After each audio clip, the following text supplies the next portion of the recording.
Yo, what's going on guys, Grouch here. So just like I promised you in my last few videos, I am trying to upload on a more frequent basis. Definitely at least once a week. So I thought, since this is going to be the first of many consistent uploads, fingers crossed, we would introduce a brand new series to the channel. You guys have probably heard of it as it's been pretty hyped up these last few weeks with the release of the anime's second season. That's right, the 7 Deadly Sins. I figured I'd check it out for myself and actually ended up catching up with the manga. It's a pretty solid series to say the very least. So today I thought I'd make a video dedicated to the two main characters, Meliodas and Elizabeth, and explain everything you need to know about their relationship. I'm gonna drop a disclaimer now though, this video has heavy spoilers from the manga series, so if you want to avoid any spoilers, now is your chance to click off the video. With that being said, I hope you guys enjoy.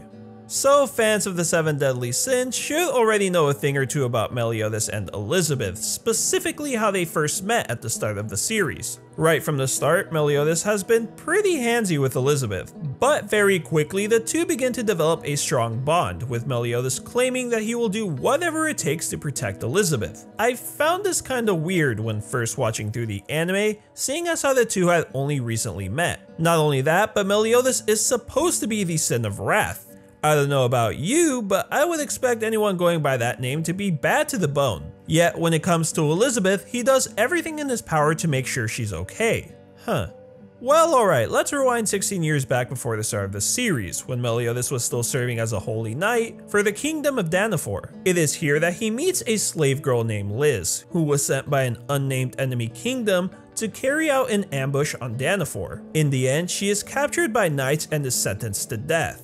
That is, until Meliodas, the current leader of the knights at the time, puts a stop to the execution, even going so far as offering to fight other knights on her behalf. Now that's 2 times in the series we've seen him put his neck out for seemingly random girls. Are we still talking about the Sin of Wrath? Or the sin of saving any cute girl that just happens to be within a 100-foot radius? Maybe he's just in it for the feels? Eventually the two begin living together, become lovers, everything is going good and dandy, until Fraudrin, one of the 10 commandments, attacks and nearly destroys Danafor. Liz is killed in the attack, and Meliodas explodes in a rage of power against Fraudrin, completely wiping Danafor off the face of the world. So that's where he gets his name. It's about time he blew something up. In all seriousness though, this is some pretty useful information. Meliodas comes across and rescues a pretty girl, only to fail protecting her later on and having to watch her die right in front of him. The most logical explanation would be that Meliodas is simply trying to prevent the same thing from happening again to someone he cares about.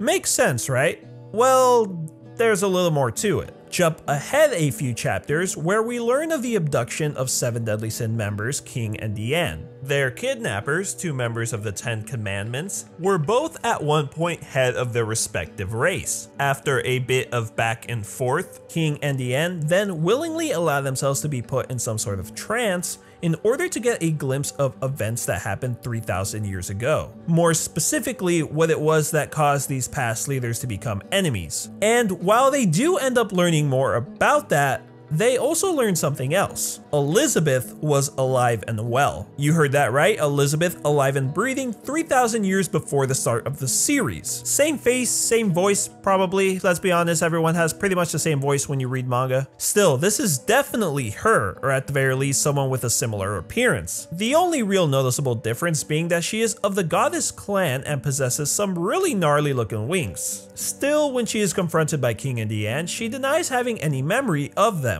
or any other member of the 7 Deadly Sins. Which I guess makes sense since this is all taking place in the past, so I guess that bit didn't really help much. However, after both King and Diane regain their consciousness and return back to the present, Diane tells the present Elizabeth of what she had experienced in the past, which causes Elizabeth to confront Meliodas on who this mystery woman was. And that's where things get crazy. It was eventually revealed that both the past Elizabeth and Meliodas were both killed by their own parents 3,000 years ago.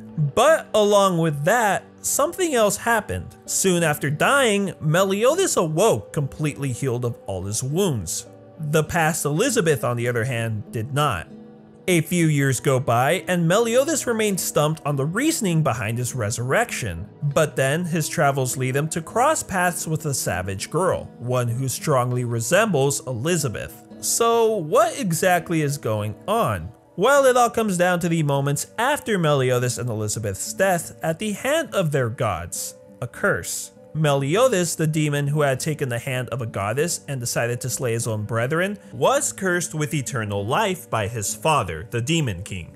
Elizabeth, who had sided with a demon and broken several other laws, was cursed with never-ending reincarnation by her mother, aka the Supreme Deity. I think you guys see where I'm going here. Elizabeth is the reincarnation of the goddess from 3,000 years ago. As we eventually learn from the present Meliodas, Elizabeth will continue to lose all of her past memories every time she is reborn. If she is reminded of these lost memories, or somehow manages to recover them on her own, she is doomed to die in 3 days. In other words, the two are cursed to never last. Still, Elizabeth's love for Meliodas remains despite her memories having been erased. Every time she is reincarnated, she will undoubtedly fall in love with him. It was Meliodas who discovered that the two were cursed after going through many years of meeting and losing Elizabeth, again and again and again. At the moment, he has witnessed her perish 106 times. The true purpose behind Meliodas' 3,000-year journey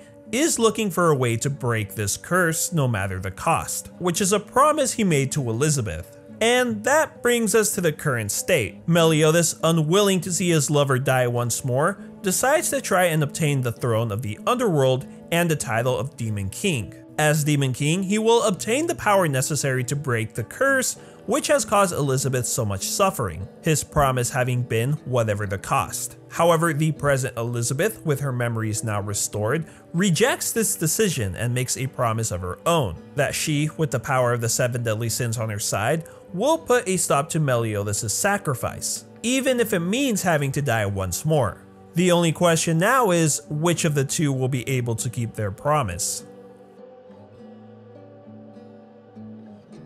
Speaking of promises, would you look at that? I actually managed to get this video up on time. Hopefully you guys did enjoy this video. I did try to make it a little bit different from my usual explanation videos. If you did, why not take 2 seconds out of your day to tap that like button and maybe comment the word Liz down below to let me know you made it to the end. Also, let me know what video series you'd like me to cover in the future. I'm always looking for a good anime series to binge watch. But with that all being said, I will thank you for watching, and I'll see you next time.